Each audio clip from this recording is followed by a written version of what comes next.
नमस्कार, मैं हूं प्रशांत भारद्वाज और आप देख रहे हैं न्यूज रूम पोस्ट। अंग्रेजों के खिलाफ चल रहे स्वतंत्रता आंदोलन को गति देने और आर्थिक चुनौतियों से निपटने के लिए क्रांतिकारियों ने काकोरी ट्रेन एक्शन को अंजाम दिया था। मैं इसे काकोरी कांड इसलिए नहीं कह रहा हूं क्योंकि हमारे स्वतंत्रता संग्राम के रणबांकुरों ने अपनी जान पर खेलते हुए अंग्रेजों के खिलाफ इस घटना को अंजाम दिया था।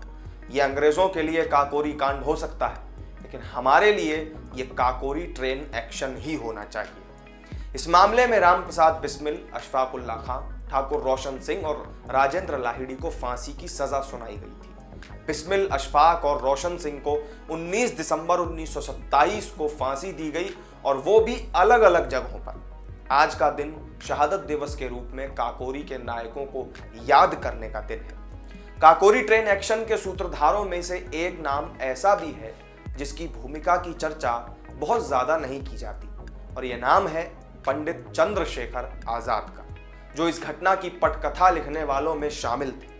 उनसे जुड़े तमाम तरह के किस्से आपने आज तक कई दफा सुने होंगे, लेकिन क्या आप जानते हैं कि हमारे इस अमर शहीद क्रांतिकारी की मां का आजाद भारत में कांग्रेस की तत्कालीन सरकार ने कैसे अपमान किया था?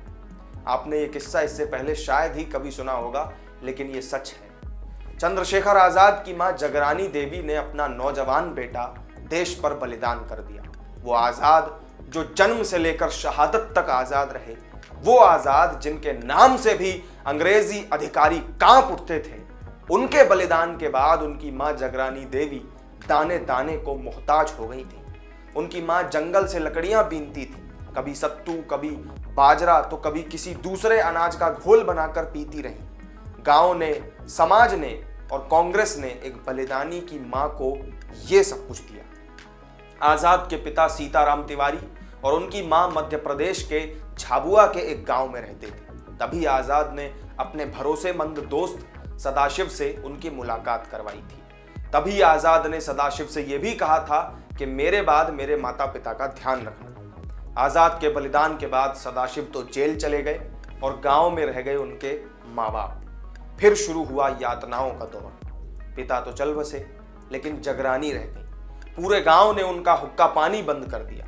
लोग उन्हें डकैत की मां बोलते तो वो पलटकर जवाब देती कि मेरा चंदू इस देश के लिए कुर्बान हुआ है। देश आजाद हुआ, सदाशिव जेल से बाहर आए। सदाशिव आजाद के माता पिता को ढूंढते हुए उनके गांव पहुंच गए। ये वो दौर था जब कमरे में बैठकर देश को बांट लेने वाले ऊंची कुर्सियों पर बैठ चुके थे। हर कांग्रेसी को उपकृत किया जा रहा था, लेकिन सदाशिव जगरानी देवी की हालत देखकर हैरान रह गए।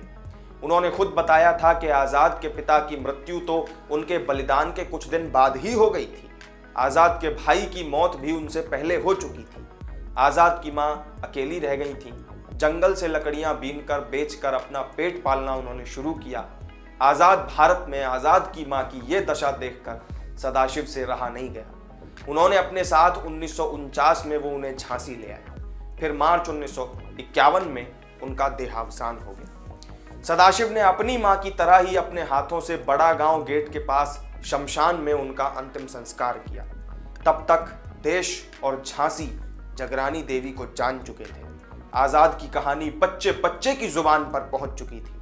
झांसी की जनता ने यह तय किया कि आजाद की माता का एक स्मारक बनाया जाएगा। उस समय प्रदेश में कांग्रेस की सरकार थी और मुख्यमंत्री थे गोविंद बल्लभ पंत।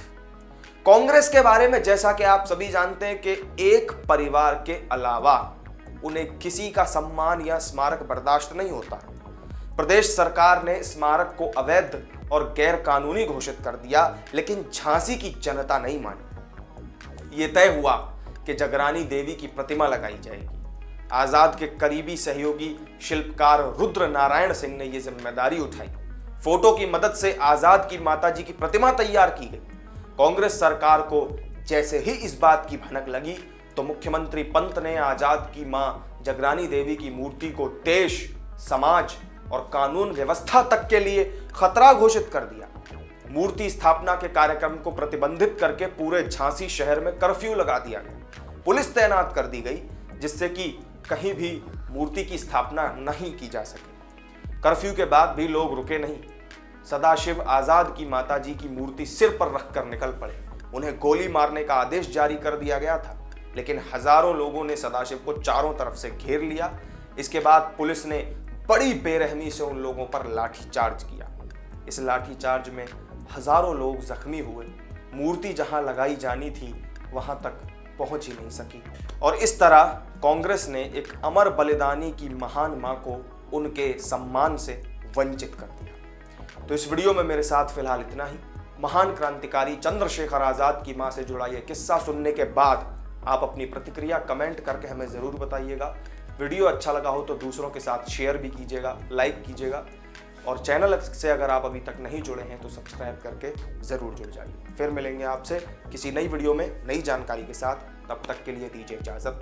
नमस्कार।